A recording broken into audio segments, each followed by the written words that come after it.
تو سیاست کو اب تھوڑا بہت سمجھ گیا ہوں. 90% جھوٹ بولا جاتا ہے. خان بیچارے کو کچھ علم نہیں ہے باہر کیا ہو رہا ہے, اور میری عادت ہی نہیں ہے یہ سازشیں کرنے, یہ ایک دوسرے کی لاتیں کھینچنے کا. یہ تو اب آہستہ آہستہ ادراک ہو رہا ہے. ان سے یہ بھی بعید نہیں ہے کہ کوئی بھی چیز کنکاکٹ کر کے بتا دے. سنیں میں اپنی بات ختم کر لوں. تو لہٰذا میں نے آج اعلان کیا ہے. وہ اعلان یہ ہے کہ میں نے اپنے تئیں اور یہ پی ٹی آئی کے لوگوں کو بھی بتانا چاہتا ہوں کہ اس وقت میں نے کنونشن شروع کیے جب یہ سب لوگ, یہ جو آج اپوزیشن لیڈر ہے سینٹ میں اور قومی اسمبلی میں, ان کی گرد اور دھول کا بھی پتہ نہیں تھا. نہیں اپنے کمپین کے لیے نکل سکے, نہیں یہ پارٹی کو نکال سکے, اور یہ جو ہیں بلوں میں چھپے ہوئے تھے. نہیں ان پہ پرچے ہوئے, نہیں ان پہ چاپے ہوئے, نہیں ان کی گرفتاریاں ہوئی. لیکن جب خیبر سے لے کے کراچی تک کمپین کیا اور پارٹی کو اٹھایا, تو میرا یہ حق پارٹی پہ ضرور بنتا ہے کہ میری بے قدری نہ ہو. انہوں نے کیا کیا ان دو حضرات نے کہ پہلے میرے بھائی کو انہوں نے کے پی کابینہ سے, جس کے لیے میں نے استعفیٰ بھی بھیجا تھا, لیکن بے توقیری کرنی تھی تو انہوں نے ڈی نوٹیفائی کیا. یہ پی ٹی آئی کے ورکر سن لیں, کیا اس پارٹی کا میرے ساتھ اس طرح کا رویہ بنتا تھا؟ نمبر 1.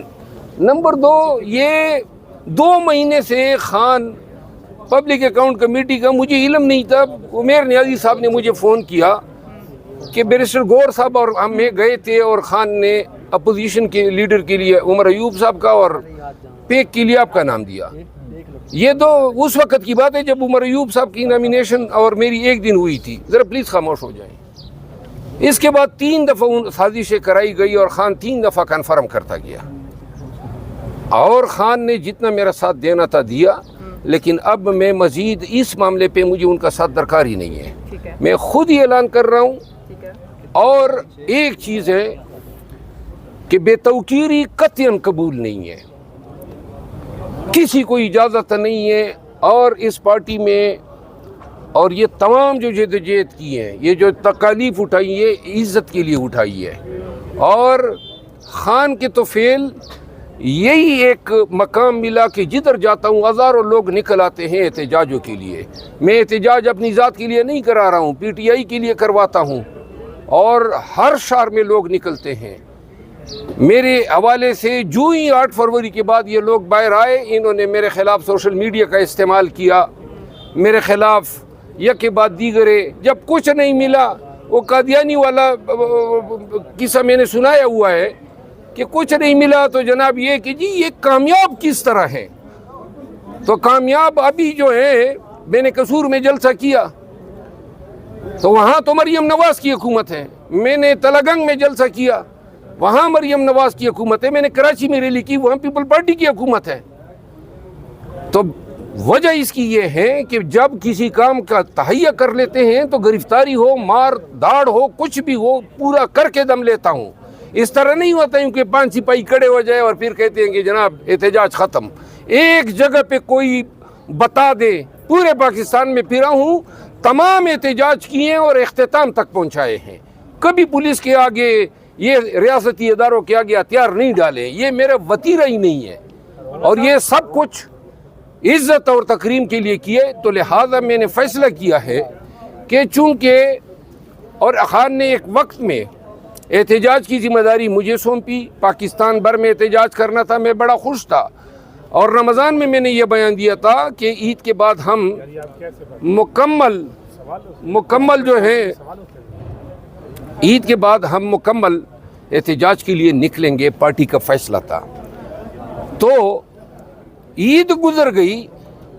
عید کے بعد میں نے آج تک 14 جلسے کیے ہیں, آپ سب کو علم ہے, عید کے بعد سے لے کر. لیکن عید کے بعد جلسہ تھا, ہم نے 23 مارچ کو رکھا اسلام آباد میں. نامعلوم وجوہات کی بنا پہ جناب علی وہ 30 مارچ کو چلا گیا. 30 مارچ سے پھر یہ 6 اپریل کو گیا, اور 6 اپریل کے بعد غائب ہو گیا. نمبر 1. نمبر 2, کراچی میں جلسہ تھا, ختم ہو گیا کہ جی اجازت نہیں دے رہے.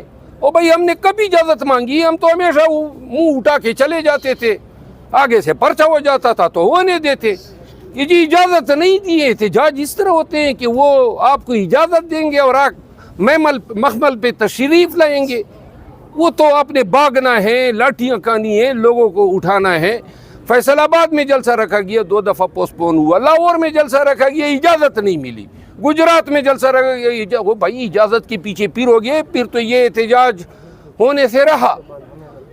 اب میں نے یہ فیصلہ کیا ہے کہ اب چونکہ ایک اپوزیشن میں نیشنل اسمبلی میں اپوزیشن لیڈر ہیں، دوسرا قومی اسمبلی میں سینٹ میں ہے، تو ان کی جو ہے قیادت اب پاکستان تحریک انصاف کو لیڈ کرے گی احتجاج پہ، اور میں جناب تھوڑا سا ذرا سائڈ پہ ہو جاتا ہوں۔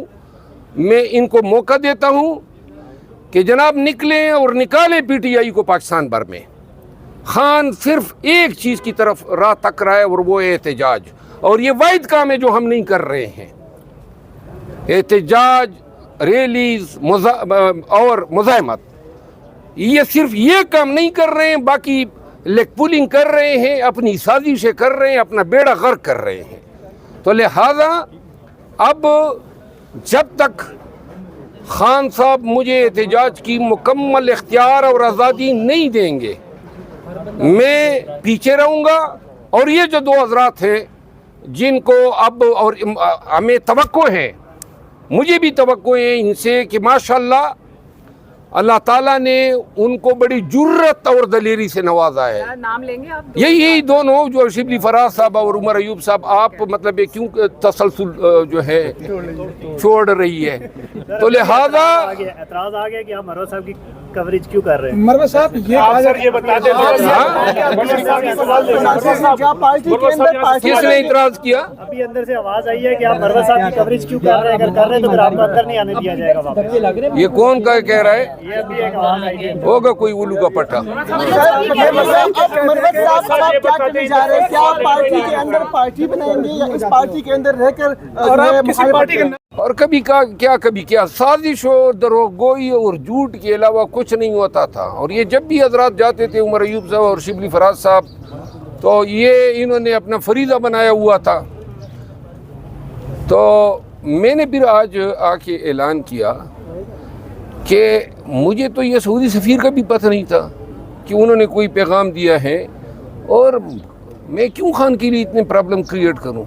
تو میں نے آج خود کہا کہ میں سعودی سفیر کے اس مطالبے کے بعد خود ہی والنٹیرلی دستبرداری کا اعلان کرتا ہوں کہ خان جس کو دیتے ہیں دے دیں، میں مزید کوئی تناؤ، کوئی بوجھ، کوئی ٹینشن، کوئی پرابلم ان کے لیے، اور اگر خان کبھی اشارہ بھی کرے گا تو یہ ممبر نیشنل اسمبلی بھی جب بھی وہ کہیں گے تو مجھے اس کی ضرورت نہیں ہے۔ نہ میں بننا چاہتا تھا، خان کے کہنے پہ بنا۔ یہ بھی خان جب بھی کہیں گے یہ اس کی